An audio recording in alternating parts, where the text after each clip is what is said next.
Welcome to the regular third Friday meeting of the San Jose branch of the Women's International League for Peace and Freedom.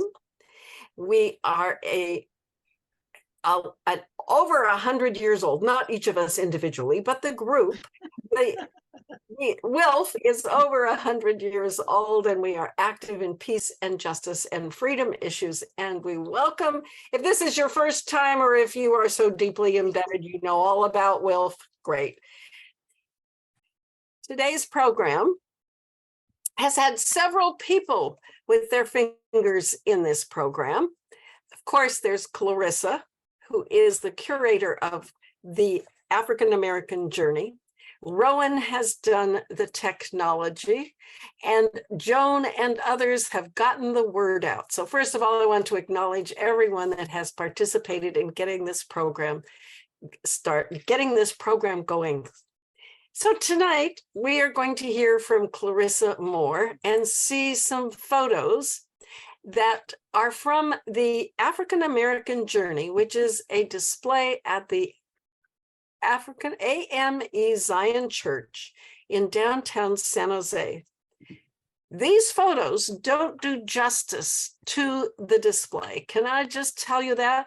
So if this intrigues you, put on your calendar Wednesday, July 12th at 11 a.m. and Clarissa will take us on a personal tour in person at the AME Church. So keep that in mind as you're watching this. Clarissa is currently on the the Santa Clara County Human Rights Commission. She has served on so many committees. I couldn't write them all down. I will just note that she has served on a committee supporting startups for racial ethnic people starting startups who need some funding. And it's a great pleasure to consider Clarissa a person that I'm honored to know. And with that, let me introduce Clarissa Moore. Great. Thanks, Paula. I know Dorothy because I worked with her, but I look forward to meeting the rest of you and spending some time with you. The exhibit is something that started out of the necessity to share with my children their African-American heritage. I'm originally from Chicago and grew up in Black communities and in Black churches and whatnot. Had white teachers, but they were good teachers. And some of the Black ones taught us a few things about African-American history back in the day, kind of thing. But when I moved out here and I have these biracial children, I asked, what are we going to do for Black History Month? And they had not done anything in the past. And I asked me, I put up a bulletin board and they were suspicious, but cautious. And I put up a young gifted in Black themed bulletin board with young African-Americans who were mainly performers and artists. And many of the children knew them because they were the current entertainers and things. And so they got me started again on doing bulletin boards, because when I was a teacher in Chicago, worked at a predominantly Black school with predominantly Black teachers. So we would decorate the whole school. It's a 3-story building and no big, we look forward to Black History. Well, when I was a kid, it was Black History Week, and then finally became Black History Month. And so when I came out here, I was expecting something a little different, but still some of the same theme and the same support. Well, I didn't have it. So I got called my friends. I said, hey guys, send me all your Ebonies, which is an African-American magazine. Send me all your Jets, which is an African-American. Send me anything that you got, you can share with me to create bulletin boards and displays here in San Jose. So that's how I got restarted with collecting. And since I have 3 kids, I would do a bulletin board in the library, in the hall, wherever the school would permit me to put up a display. And I went to Africa, to Ghana for 3 months, took my kids, brought back a lot of Ghanaian artifacts and things that I could incorporate into this project. Now, this was just something I was doing on the side because I'm a Presbyterian, have been for most of my life. And there are very few African-American families at my church. And so I would also put displays up in the church and at the school district and anybody who asked me to share this display. And I only did it as a personal interest and a personal hobby of collecting these posters and memorabilia things that I could find. And my kids always would tease me, well, Mama, why are you still collecting all this stuff? I said, well, you know, if I don't get it now, it won't be here tomorrow, because there are very few collectible items in this particular area. So I would have to go to Oakland or San Francisco, and just by luck, you know, the Goodwill might have something, or the Salvation Army might have something, and I would always pick it up, not knowing when or where I was going to use it. And I need to back up and tell you this. I'm not a computer person. My husband is, and that's why we moved here. And I have never really found my place in San Jose, because I was not part of the industry. And I was an at-home mom. Many of the mothers, their husband who would be at the parks, their husband was in the business. So that's all I would hear, this yakety yak. I said, oh Lord, that God, you better send me a sign why you want me to be here, because I am not staying down with these people. I don't want to be in this computer stuff. But I still kept my little collection going, not knowing what the history would be. So the collection had gotten so big, it was taking over our house. And so I put some of it in storage, and I started scouting for a place to put some of this stuff on display. And I went around to several of the Black organizations and stuff, but they didn't have space for the entire collection. They wanted a poster here, a little piece there, but I didn't want to separate it. So I just kept looking, and then I ran into the AME Zion Church down here on 20th and San Fernando Street, and they had the perfect building, the perfect setting. The first AME Zion Church is the oldest African-American congregation, Black congregation in San Jose. They will celebrate being a congregation for 159 years in October. Their first location was at 4th and San Antonio, and then the second location is where they are now. The first building was torn down by the city for redevelopment for 4th Street Garage, San Jose State, and also when they were putting up 280. So they demolished that church. And that church had come down from a farmer up in the Sacramento area by bars and placed on that corner. And then the church members started designing it and making it look like a church would look like, what we can call a building for a church. And so they were there for years and worshiped there for years. And a lot of Blacks who first came to San Jose, they started out in that AME Zion Church. The AME Zion Church is known as the Freedom Church, because back in New York and Pennsylvania and other places like that, runaway slaves with Harriet Tubman would come to the AME churches, and they would take them in and shelter them and keep them directed on the path for the journey to freedom all the way to Canada. Because Sojourner Truth, Harriet Tubman, and Frederick Douglass were all members of the first and early AME Zion churches.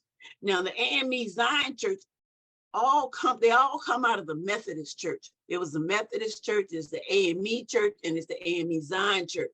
And the Methodists, the AME, the first group that left because of racism within the church. They would have to sit in the balcony. They were not treated as full members.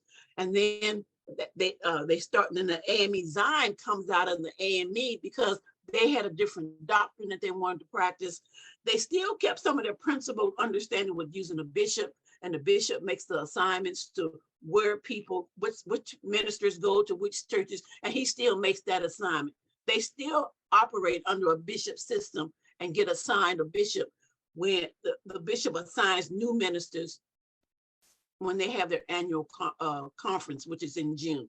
So this church now just got a brand new minister, so female, who will be coming down, lives in Redwood City, and she will be the new pastor now at this AME Zion Church. So I'm looking forward to working with her.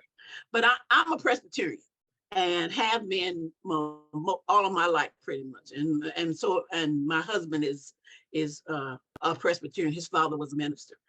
So I was working at National Conference for Community and Justice as the program director for their Camp Anytown, Every Town training program. But I still had this little this collection that I was using, taking around the community. So when I left that position, And I came home and I was feeling sorry for myself. I said, "Oh, I need to do something." So I got stuck on watching Maury and that other man who just died, Jerry Springer, one afternoon. So I got up and turned the TV off. I said, "Shame on you. You got something you could be doing. Just sitting here watching this ignorant stuff on TV." So I got up and really started working on the exhibit. And I've started framing everything and setting it up. The church, because I'm not a member, the church was a little apprehensive because they didn't know what I was going to do. But once I started bringing the things in and putting them up, they began to enjoy it and take as much pride in it as I have. And Forrest Williams, who is the head trustee and had been a council person, I knew him because I had worked with him with some of the camps. He told me, he said, "Clarissa, whatever you can bring to help our church grow, because we're dying congregations like so many old churches and stuff." He says, "and we need to have some life and some energy in here." So I said, "Well, okay, you let me put all this stuff up." And they don't charge, I pay rent for storage spaces upstairs. That's how I kind of started out. But then I had all this extra stuff. He said, "Well, you can go ahead and put it up, in that fellowship hall." And so I started putting stuff up. Then when I quit my job, I went in and I started framing everything to give it a more professional museum look.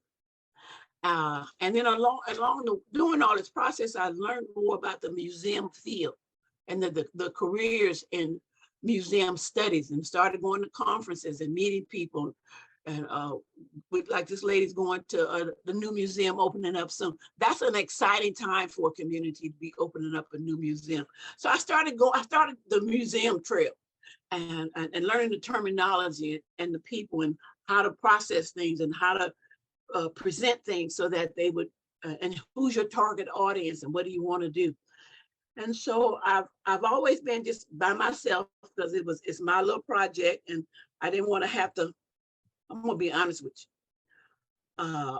Sometimes I don't work well with other people, and so I said, "This is gonna be my baby. I will do what I want to do. I'm gonna have it like I want to have it. I don't care what somebody else got to say, because this is my project. It's my time and my money. So you don't have anything to say. Just come and enjoy what I have presented for you." So I've been that way for a long time. But now that I'm a grandmother and I have all these grandchildren all over, I'm going to have to, and I haven't been well, and I'm worried about my legacy with all my stuff.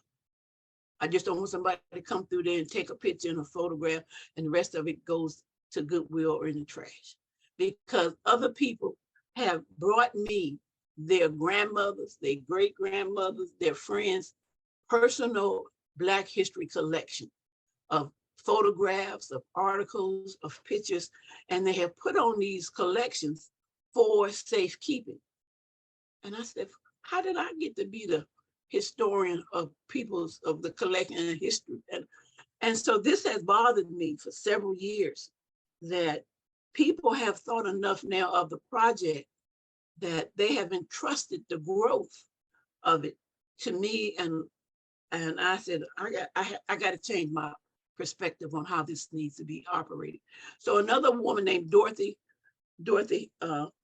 Hines, who is a public school teacher, retired, with a huge collection as well, because she used to decorate the high schools for years. And she's retired. And she says, too, my legacy, my kids don't want this stuff. What am I going to do? So we're working on doing a 501c3.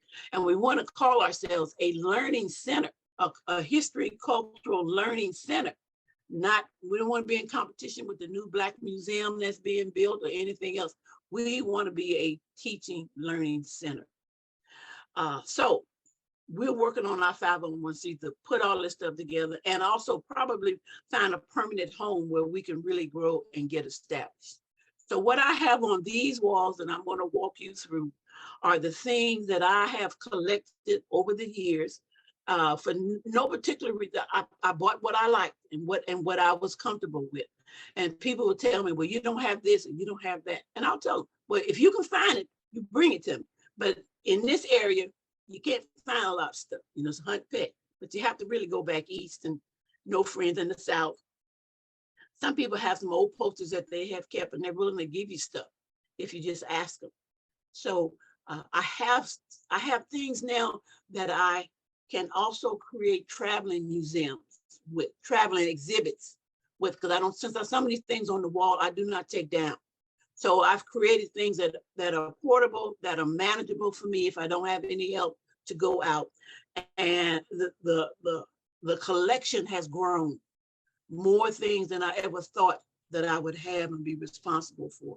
And I do have some new ideas and some new thoughts about the things that I have been given that I can promote and design and displays that can sit in the lobbies of businesses and offices.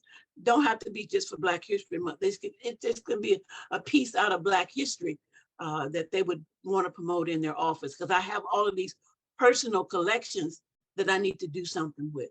And so we're going to market these. We're going to make up a little sheet of how many we have and what each display is, and hopefully offices, businesses will rent them for their lobbies, and we'll decorate it real nice with plants and stuff, so that these collections can be used and serviced in the community, libraries, schools, offices, wherever we can find somebody that may be interested. So we're going to be working on that, and we'll be reaching out to the community for women and men who might be interested in learning how to preserve and curate these paper pieces, so that we do them right and we don't destroy them by not processing them in the right way that you need to do for paper. And I don't know that either. I don't know how to do that, but I'll be learning. So I'm looking forward to the growth. And then the church is in still some bankruptcy trouble because of some misdeeds of the bishop. But until they lock us out and tell us we can't meet there anymore, we're still going to go forth. And now that COVID is almost over, and a lot of people have been sick and don't come out, and it's picking back up now. And my strength is getting better, and I'm picking back up. So I'm looking forward.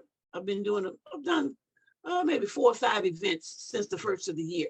And I see more people coming, more people getting involved, and I feel good about it. Yeah. So let's start the tour of any questions before I go on? Any questions about anything first? No? Okay, So there's a question in the chat which says, Clarissa, it's from Dorothy Dorsey, how will your items be displayed safely in businesses and libraries? Say the question again. How will your items be displayed safely in businesses and libraries? Well, because they're going to be, we're just going to put them on a freestanding display, a vertical, like a dressing screen. We're just going to create these different kind of dressing screens where we can just put the information there. And we just have to pray that, they'll be okay. If the carpenter that I'm thinking about working with, he may be able to put, plaster of Paris sheets over them so that people just can't rip off the information. But whoever is going to be the carpenter, he can help me design that part of it. There's no guarantee, that they won't be damaged or stuff is stolen, because we don't have that kind of money nor that kind of security. Right now, I don't know how to secure all of them, okay? But that will be an issue. So, yeah, okay, are you ready to start? Okay, so when you first come in one of the side doors of the church, there's a sign on one of the walls that talk about Black history.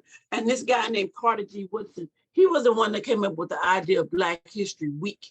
And he picked the month of February because Frederick Douglass and Abraham Lincoln's birthdays are in that month, even though it's the shortest month, of the year. But when I was a kid growing up, we just had Black History Week.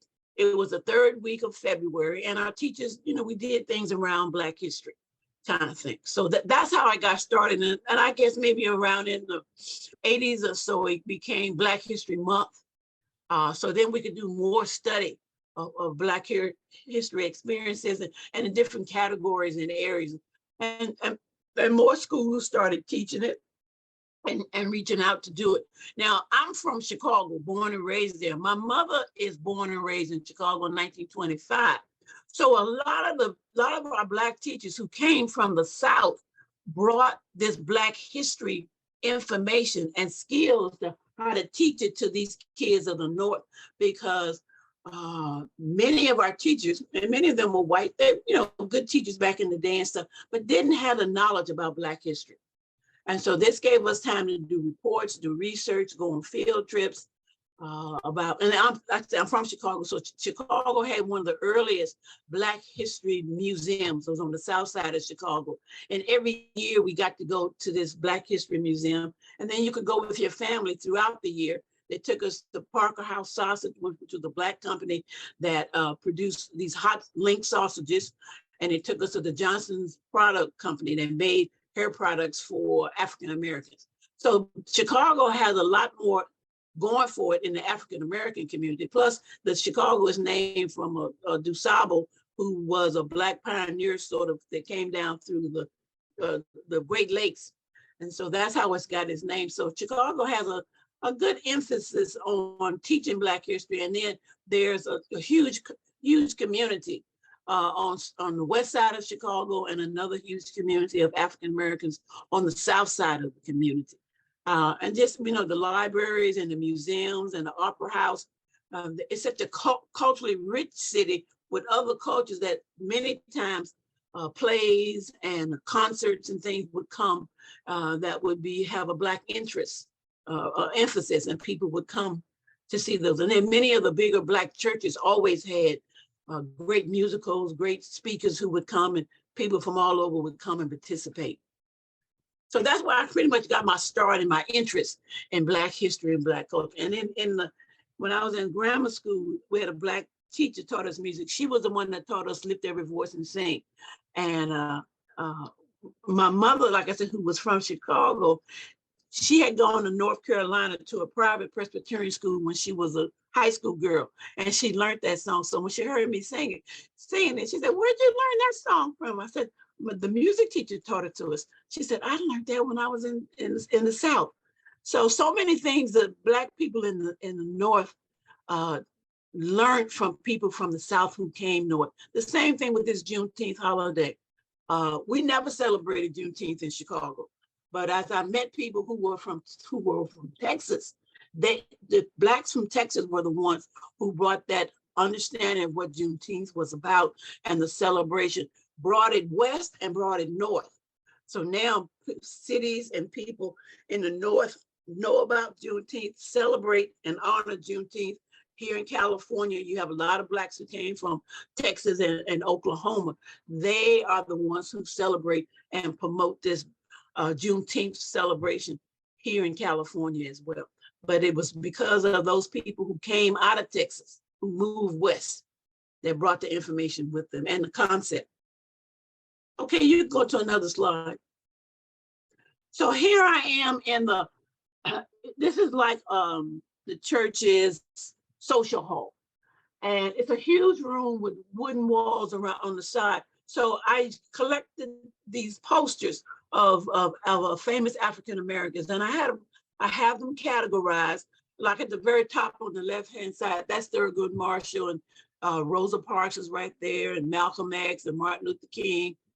And so this room has about 50 posters at the top level of different people, and they're different categories. There's music and jazz. There's some with young people. There's some poets.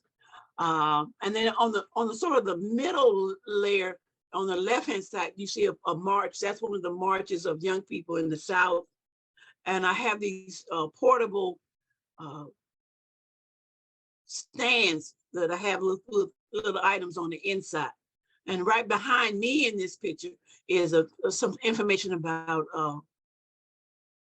the past Black president that we had, Obama and stuff. I also have album covers around the room. At the bottom of this, I have album covers from different artists. Because when you go to the secondhand stores and stuff, you find those old 60, 70, 80 albums. And they make a great display to put around the room to show the music, the trends of the music, who the artists were. The next one, okay. Here, this is a continuation of that same wall, a little bit better close-up picture of Obama and his family, and then the leaders on the top. And then the showcase that's at the bottom there, that's a case And most of my stuff has come from the secondhand stores and Salvation Army. So that case, I was saying I needed some cases to put some figurines in. And so I had 3 or 4 people who secondhand shop, and everybody went out looking to find one. And then the Goodwill near where I live had these 3 showcases right in the door. Like they had my name on them and the price was affordable. And I had a bigger van and we brought them over there and they fit just perfect in where I wanted them to put them. So it's just like, I haven't been doing this journey by myself. A lot of people have helped me and participated. When I was putting these album covers up around the room, a young man was helping me with them and he brought a friend. This slide is the other side of that same room with the posters on top. Then these are the ones with the musicians across the room. So you have Miles Davis and you have Thelonious Monk and Della Reese is, no, Della Reese, not, Louis Armstrong is up there, Ella Fitzgerald. So those are the kind of posters that are on the other side of the room. And then in the middle here on that white, those white panels, those are just smaller pieces, 8x10s, you know, pieces that I would get out of magazines or things I would buy at the teacher's store and just reframe them and remount them and put them on that space for this particular wall.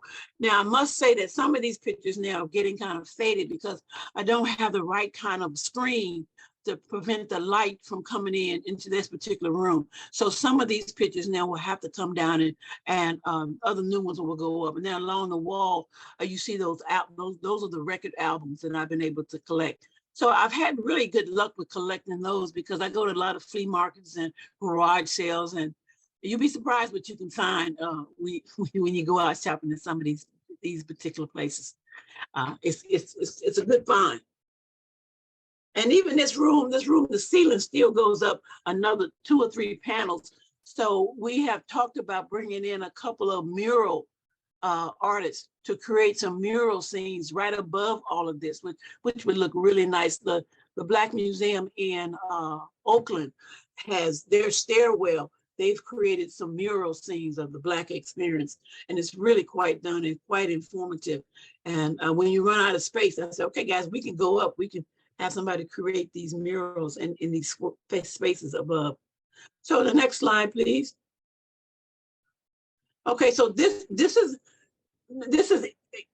when you first come in, there's a long hallway, and down this hallway is a wall where I have the people who were part of the abolitionist movement. And Sojourner Truth, Harriet Tubman, and Frederick Douglass were all members of earlier times with the AME Zion Church and were abolitionists for freedom for slaves. And then there's a picture here of Abraham Lincoln. So when kids come through, they can know the importance of this president and why African Americans had always thought of him as their favorite president because of what he did to free the slaves in 1863. And part of this, okay, this paper, in order to travel in the South,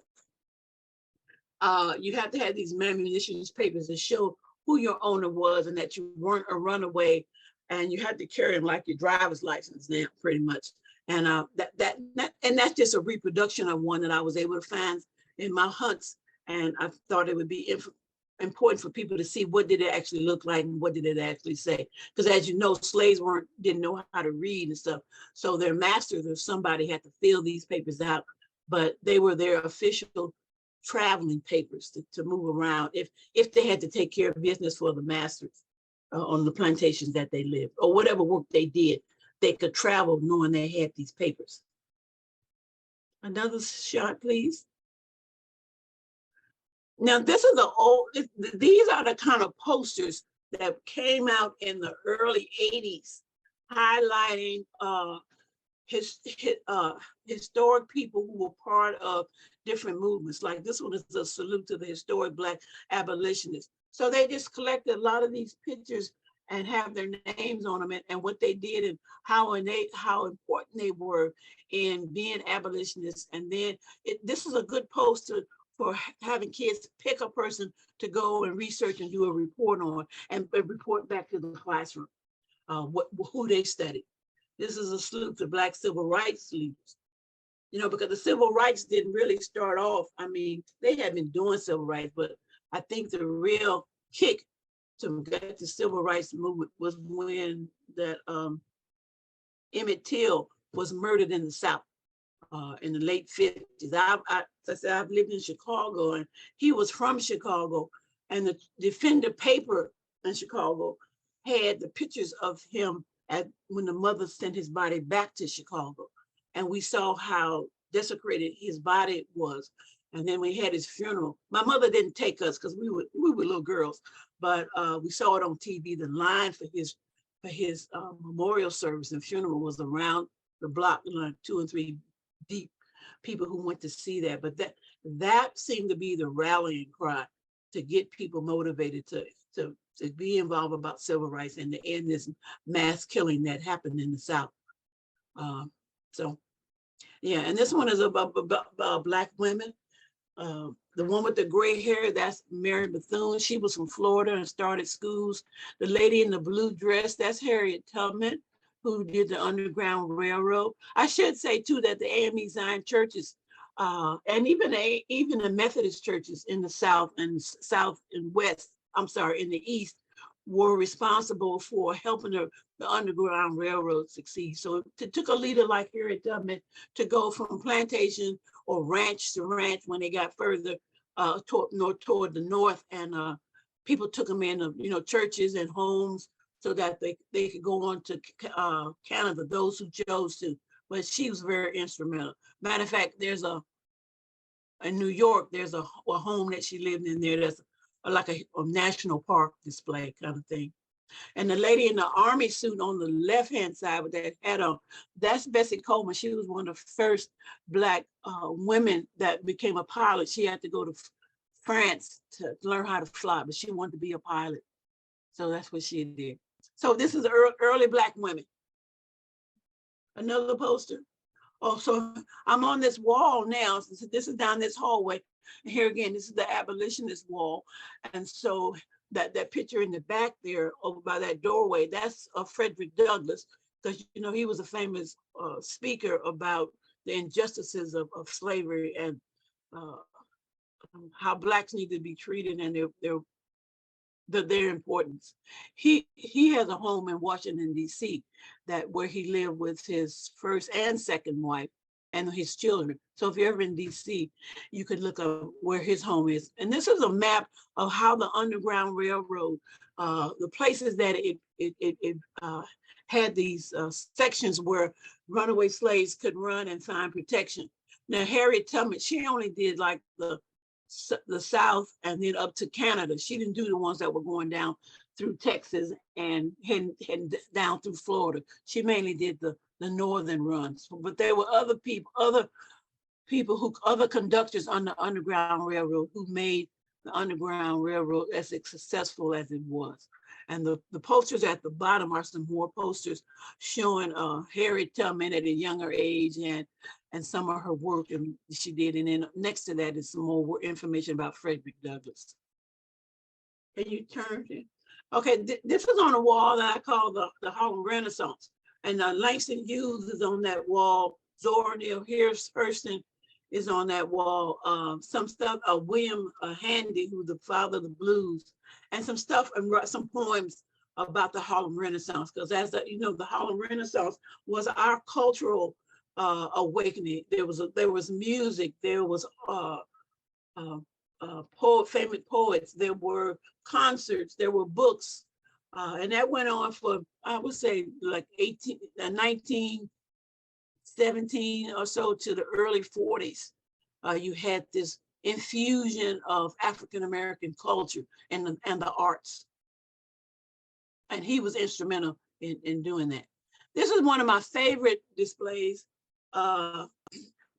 When I was the program director with NCCJ and we did the camps, the diversity camps were an experience where we would take about 50 to 60 high school students from 1 or 2 schools, and we would take them up to Camp Harmon in Highway 9 and do a diversity training.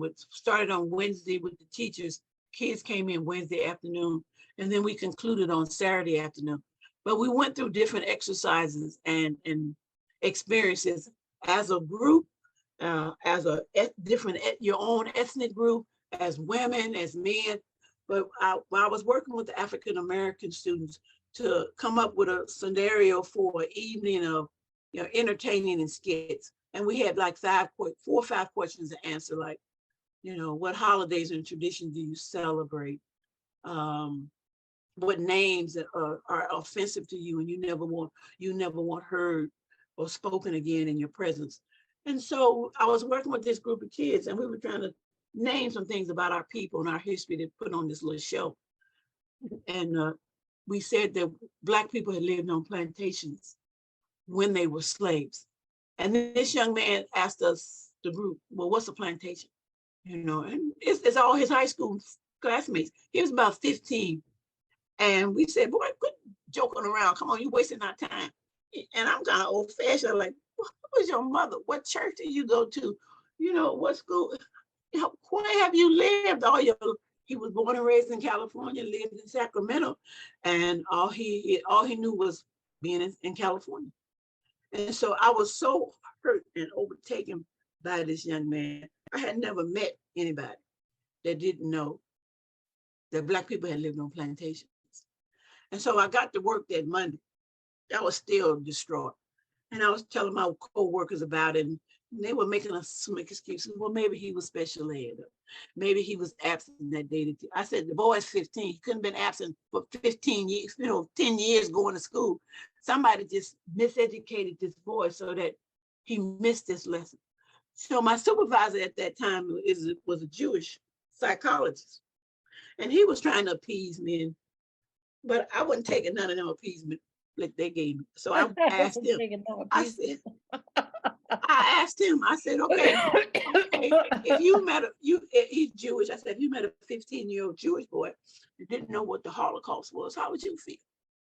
So then he understood the importance of that every person needs to know as much about their people, their people's journey, their people's experience, and how they got to from one point to another point. And so I was so mad and so upset. I said, if I have to do this museum thing in my home, this teaching, I never want to meet another kid. I don't care who he or she is, that was that ignorant about their own people and their history of their people. So that's pretty much what got me started, that I knew I needed to put this stuff up. Because see, when I got through blaming everybody else, I said, Clarissa, you got the information. You know the story. You can't blame other people for what you could be doing yourself. And so that's really what motivated me and pushed me and keeps me motivated, because I met some teachers and one of them stopped me when they said, Clarissa, I'm embarrassed to say this to you. He said, but you know, I don't know any of this history. I said, because you didn't have to. You Chinese? Do you know your Chinese history? He said, yeah. I said, because you never had to know my history. I said, but I know some of your history and I know some of other people's, because other people make a point of teaching their history to other people. So you know who they are, you know their value, you know why they came to America. You know how important it is for them to be treated as human beings. And that, until all of us know each other's stories, we'll never get rid of this ignorance and this racism and this misunderstanding about each other, because we don't know each other's stories, you know.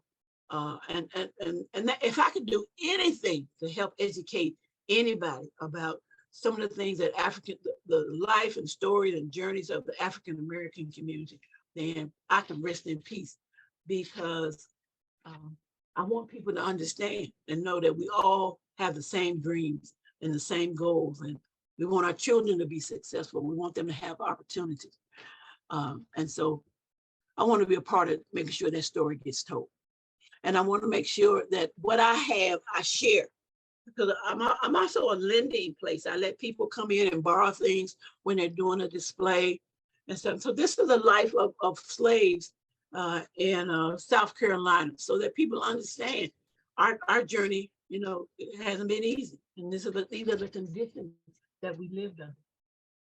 You can switch it. Yeah, this is a picture of another secondhand store, and I saw this picture of this cotton. Wait, Dorothy has something right here.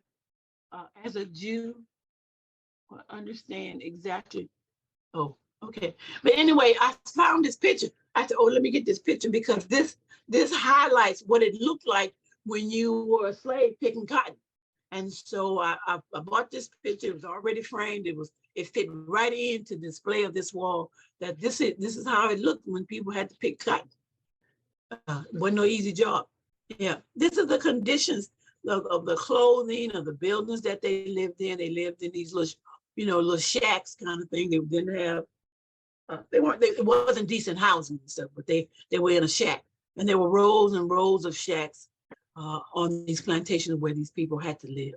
Here another scene of, and remember now, blacks first came to America in 1619, and slavery wasn't over to 1863. So 300 years of generation after generation just being a slave. You never knew anything but being a slave. Your grandmother was a slave. Your great grandmother was a slave. You were a slave. Your kids a slave. When was it ever going to stop? And some kids, some people never knew anything but slavery. You can go to another slide. Now, one of the things that I do with another organization is called the Black Kitchen Cabinet. We started a reading program. And so we go into a school. We've only been going into Oak Grove. And I recruited some senior citizens, African-Americans, men and women. And we pick a book, a theme every month. And we buy these books to support the theme. And we go in and read to a class once a month. But the good thing about it is we leave the books with the teacher, because many teachers don't have a good collection in their multicultural section of books of African-American books, of quality African-American books, and of African-American books that feature us in a humanistic way, and the coloring of us and the design of our face and our nose and features and stuff look like human people. So a teacher at the end of the year might get 6 or 7 quality books to put in their personal library. They may keep the books. If they don't come back to that school the next year, doesn't matter. We know that we have given them these quality books so that when they have their multicultural libraries, they have quality African-American stories that tell true stories about African-American people. Now, people fuss at me about the volunteers because I only pick African-American people to read. One, many of these kids in these schools don't know African-Americans. They don't know particularly male African-Americans. They don't know some of these stories. And so I tell people, I said, you might be able to read my story, but I can tell you my story because I'm old enough to have lived through some of these stories that we're talking about, and I can give a personal opinion. Some of the other readers can give personal experience. And I was reading one time to a group. I had this class, and these girls were Black Muslims from some other country. And these little girls wore the hijab and everything. So I said, they would be the first ones at my feet when I was getting ready to read every time. So I said, how do you manage to get up here, be the first ones all the time? And so the girl told me, she said, this little girl is about 4th grade. She says, well, I like these stories because we've never heard them. We don't know any of these stories. And I said, are you from here? They told me where they were from, some Eastern countries. So. And so I just said, well, okay, now I know why you're always here. I said, I hope you enjoy the stories. And then ask your teacher if you can borrow the book sometime and, read it on your own, or maybe even take it home and share with your family and bring it back. So it made me then realize that all of these kids who come from the diaspora don't know African-American life and African-American history and African-American experiences. And so if somebody doesn't teach them and share with them this culture that when you look at this little girl, you think she's African-American. You would not know that she was somebody else from someplace else. And so these kids get identified as being African-Americans. And they, you think of them as children who grew up in America. But there are a lot of kids who are dark, Black, who have not grown up in America, who do not know these stories. And a lot of these teachers did not grow up in America, are not a born American citizen, just went to teacher training, and they don't teach all of these books. They don't know these stories and stuff. So I said, guys, we have to leave these books with these teachers, because we don't have any other way to help them understand the stories, understand the experiences, and put them in proper perspective for how their classes need to understand and appreciate the diversity in their classmates. And so we haven't been doing the program mainly because I've been sick and we had the COVID and couldn't get into schools. But since I'm going to start my own 501c3, I'm going to continue the reading program on, and I'm going to get my volunteers. No offense to you ladies, you will not be able to read, but I'll find other ways to help you get involved with us, because it also creates friendships and eliminate fears with these kids and Black men. Because like I told you, many of these kids don't know an African-American male. Many of them are afraid to even be around them or sit near them, because they don't have the exposure in their families and in the community and the opportunities to develop friendships with men, grown men of color. They're afraid of them. And so I said, guys, we had to break down this fear. These kids can't grow up being afraid of Black men, and the men tell stories in a different way, because a lot of them are, in their 70s, and a couple of them are in their 80s, and they get as much fun out of reading with these little kids as the kids do when they come in. When they can't show up for the reading program, you have a choice. You can let somebody else come in and read for your class, or you can reschedule your reading experience. Most of the teachers will reschedule to the convenience of the reader, because they want their readers and the relationships with their students. A new person takes, a while to get that kind of relationship going. And that's what we want. We want teachers to want us in the schools to appreciate our presence there. We want them to appreciate these books. We found some stories now that the stories are on YouTube. Like one of my favorite ones is Trombone Shorty, who was a young man from New Orleans who learned how to play the trombone. And if you remember, this name is called Trombone Shorty. You can find it on YouTube, and it shows him with his book and how he got started. But when I read that story, my husband plays the trombone. I take the trombone and show how long it is, and are they taller than the trombone? Can their arms reach as far out as the trombone? And then I will blow it to make that deep sound of the trombone. And then the teacher can go to the YouTube and pull it up and show it again to the kids. And so we're looking for more books like that have other ways that the story can stay with the class and with the teacher as well, and to move on. But it's a wonderful program, and I'm excited about working with this program and starting. It's called the Lantern Reading Program, and we use the lantern because in one of Harriet Tubman's stories, you see her with a torch going in the dark, leading them. And we know she didn't have torches, kind of thing, because they would have seen them running away. But the concept of light is important to all of us in all cultures, that the light has led us to freedom and understanding of who we are, and being in the real world. So that's important. That's why we use the lantern, to show light and promise, and to understand and to read.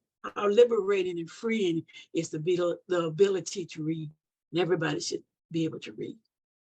So go to the next one, please. How much time do I have, Paula? Okay. Now there was a African-American medical doctor here in Sunnyvale named Lawrence Hooper. And he and his wife, she was an educator in the East Side District. They traveled a lot in East Africa and brought back huge artifacts that they collected and had in their home and other places. Well, the mother died first, and then the father had Alzheimer's, and they had 3 sons, and one son was a medical doctor, but he came down with something like prostate cancer, and he was trying to dispose of the parents' collection. And so another friend who knew the family asked me if I wanted a couple of things. I just thought it'd be a couple of statues, but when they gave us 115 of these artifacts from West Africa. And this is a pair of the artifacts that they gave us for the exhibit. And so what I'm stuck with now is trying to name all of these artifacts. And so I've been collecting authentic African books that show these artifacts and what they are so that I can label them. So we're still doing that. So if you guys want to come one day and volunteer, it's the labeling and identifying these artifacts that we have. But this came from an African-American doctor, Lawrence Hooper is his name. So the church gave me all of this at what I call the African room. I used to share it with the Sunday school, but when I got this collection, they gave me the whole room and we fixed it up and it looks really nice. And then the doctor was a part of some fraternity, and I know some of the guys who were in the fraternity. I invited them to come to the room and look at it. And I said, I need your help. I need you to help me promote this room. And I need you to have your meetings here and, do things at the room. So they asked me what I needed. And then right then I needed a laptop so people could do research. So they brought me a laptop. Well, then COVID hit, so we having to use it. But these fraternity guys want to use that room to promote and honor the doctor who gave us these artifacts. And then they want to promote their fraternity as well.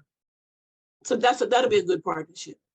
And these are some other, I have a shelving in this room that have these different artifacts. Some of these things that I picked up along the way at some of the, like Ross and stuff like these Egyptian masks and things. I picked them up one day at I think Ross or Marshall's or one of those stores. Because sometimes you'll find little things like that. But this is on a shelf. So go to the next one, please.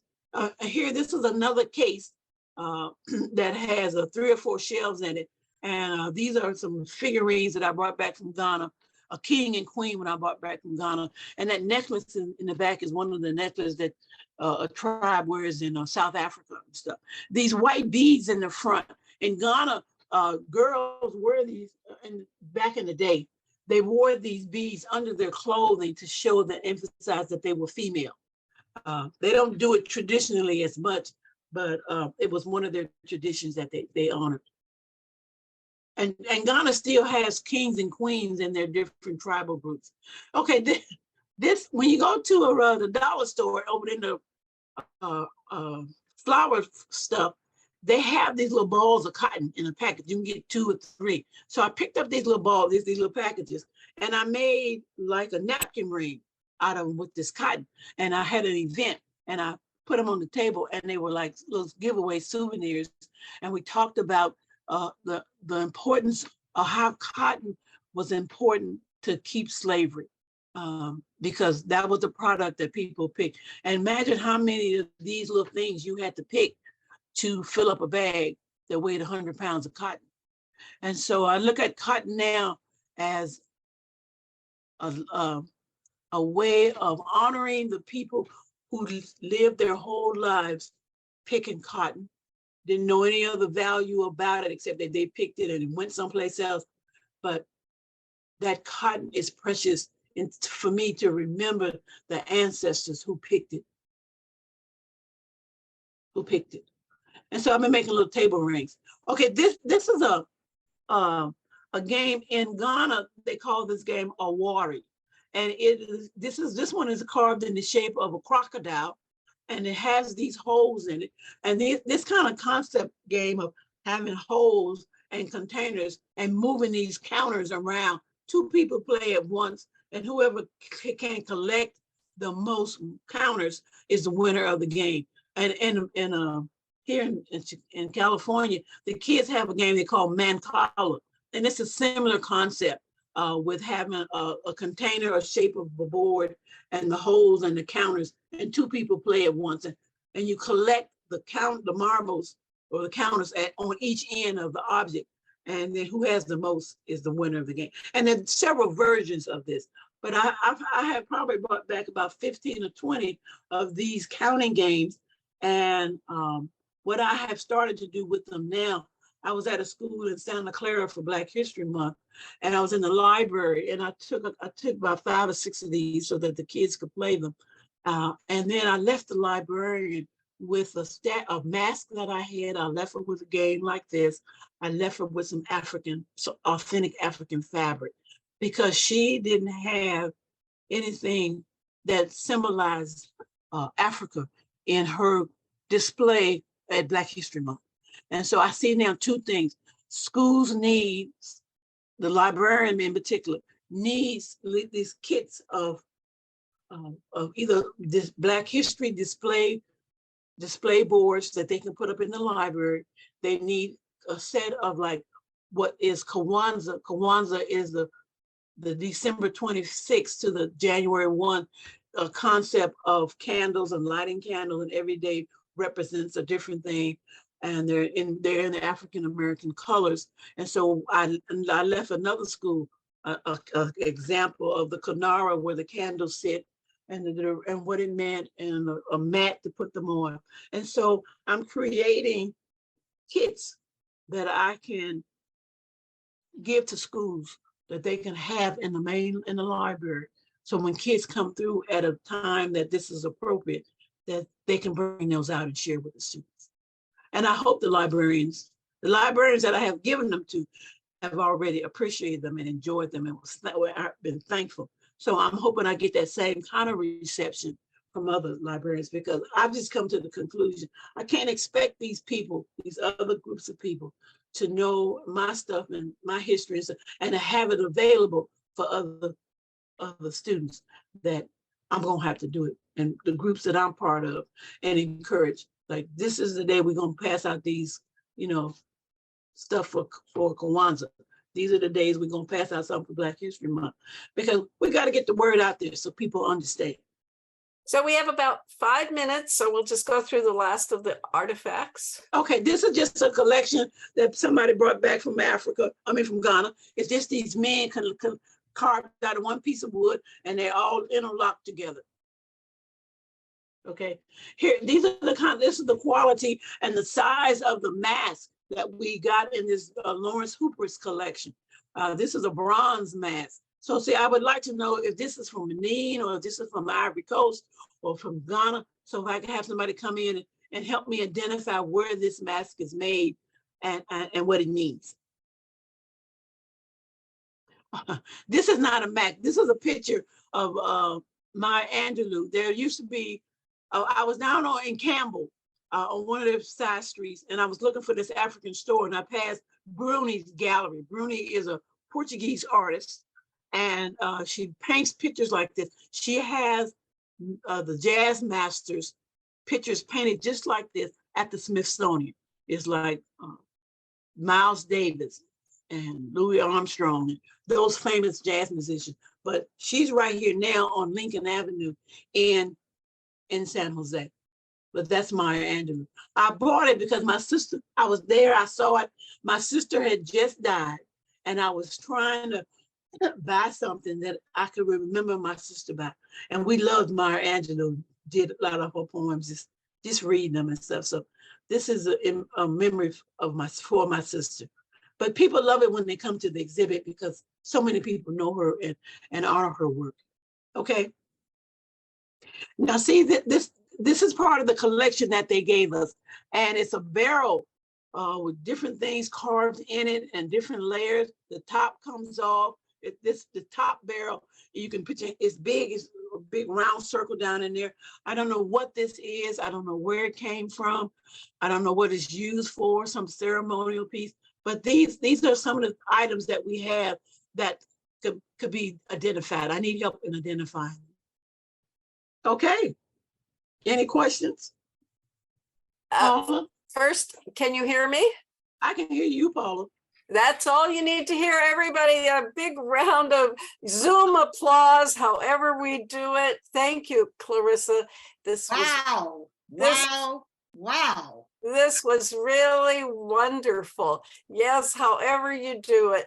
We have about 5 minutes for questions. Anybody got a burning question they'd like to ask? Just raise your hand and I'll call on you and we'll get any questions. Anyone?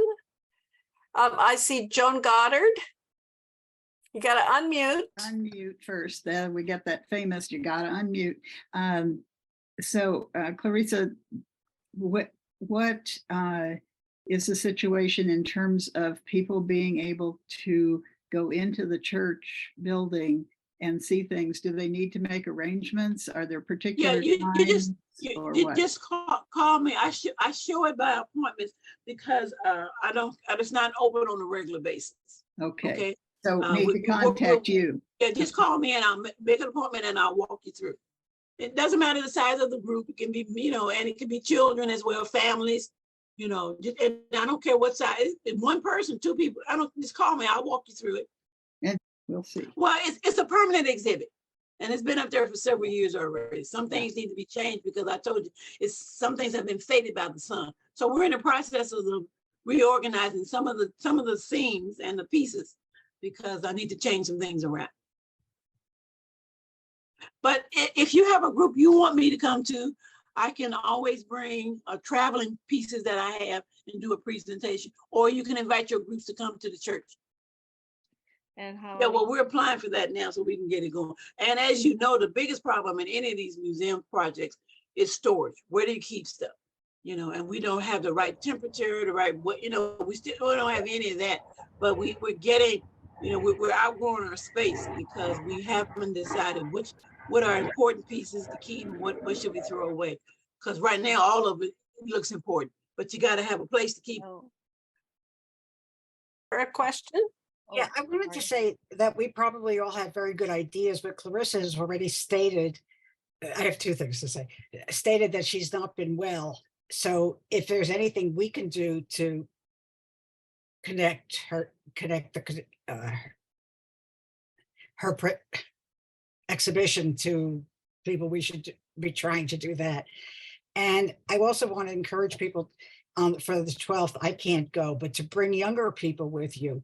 So, because it's wonderful that we're all interested, but I'm 82 and you understand what I'm saying. I think we need to introduce young people to what's going on in this exhibition. Yeah, I tell seniors, bring your grandchildren and tell them the story from your perspective. Where were you when the March on Washington happened? Where were you when the freedom buses were heading up? I was in Washington. Okay, were you at the march? So that's what you need to tell your grandchildren. I was part of this. Even though my picture may not be here, but this is in my area. This is part of the stuff that I knew about when I was growing up. It's important for your kids to know that you had a place in all of this stuff. Yeah, unfortunately, they are in the Washington area, but that's a good point. I should be sure they know. But next time they come, bring them. All right. Any other questions or comments for Clarissa? So I've started to do that DNA search of family history on my father's side out of Mississippi. And I went down last year and met some cousins that I didn't know. And so it's quite interesting. And the DNA and then the family line, because somebody else had already started it. And they finally contacted me, and then I got on it. My sisters are on it, and our kids are on it. So it's quite interesting. Yeah. We're coming up on towards the end of our time together. So if you can put in the chat anything, and if somebody was not able to come tonight, Rowan has recorded this, and when she gets back from her trip, so allow 3 weeks, maybe even 4, it will be put up on the YouTube channel. Rowan will send the link and I will send it out to everyone. I've made a list of who's here, and so that you can share this, because it's really just wonderful a wonderful lot of information right here in San Jose. So I have a question. For how many people was this, finding out about this display, news tonight? How many of you had no idea that this was there? Okay, so see, we've exposed some people at Clarissa, and those networks will go out.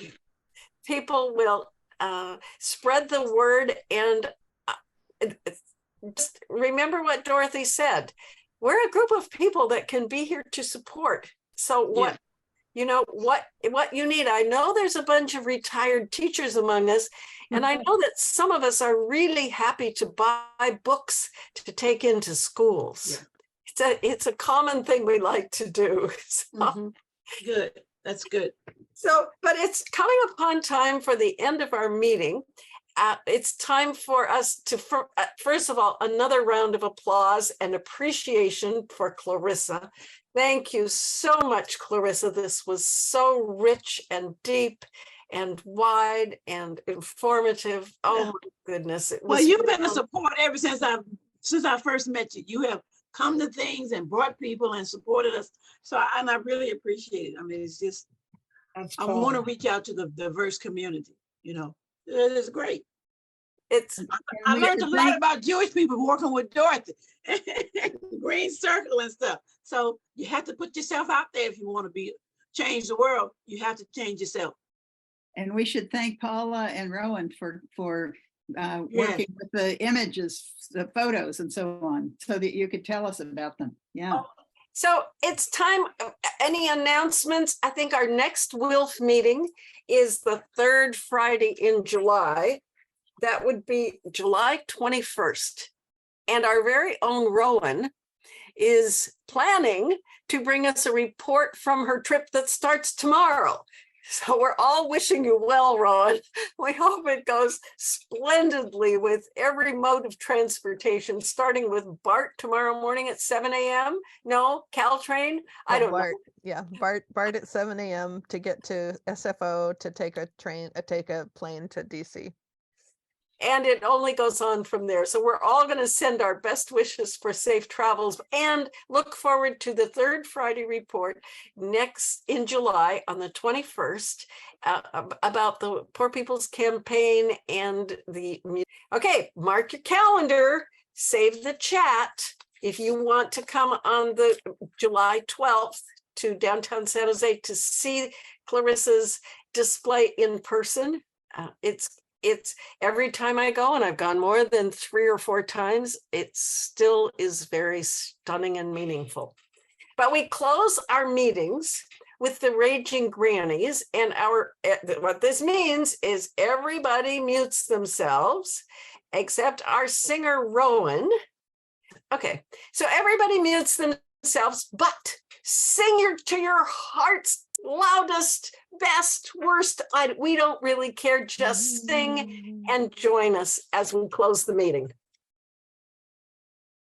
Here's our generic all-purpose protest song, and we can sing it whenever things go wrong. It's got a purpose, that's why we protest. So we sing it loud and sing it strong. We start by naming the current problem, election fraud or profiling Muslims, preemptive warfare for corporate profit. We just trot out this handy dandy song. Torturing prisoners or global warming or privatizing Social Security or job outsourcing or nuclear weapons. We just sing out this good old purpose song. We're raging grannies, so we keep singing, and we'll keep raging, our voices ringing. As we get older, we're growing bolder, so we sing our generic protest song. And now we're coming up to the ending. That's where we ask you to join our protest. Get off your fannies and join the grannies and sing out your protest loud and strong. Okay, everybody, join me in this song. When we make peace instead of war, when we make peace instead of war, how I want to be in that number. When we make peace instead of war, when holidays are made for all, when holidays are made for all. How I want to be in that number when holidays are made for all. When freedom rings for everyone, when freedom rings for everyone.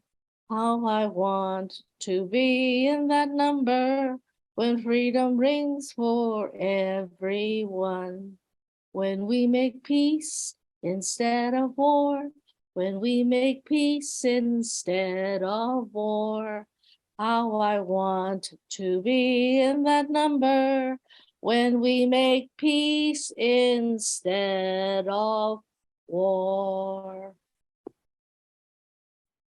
Well, that's the June meeting of the WILPF San Jose branch. Thank you everyone for coming, all the new faces. Thank you particularly to Clarissa and to all the other support people who made this happen. You know who you are. And if you want to save the chat, you know how to do that because there's lots of interesting information in it. And do save it. And I will say that if you're expecting mail on Monday, you won't get mail on Monday. It's Juneteenth on Monday. In 2020, shortly after the George Floyd murder, President Biden signed into law making Juneteenth a federal holiday. So this is the 4th Juneteenth. It's new. Don't expect to go to the library. It will be closed. So it's a day to celebrate, to think about our history and to celebrate actually that we live.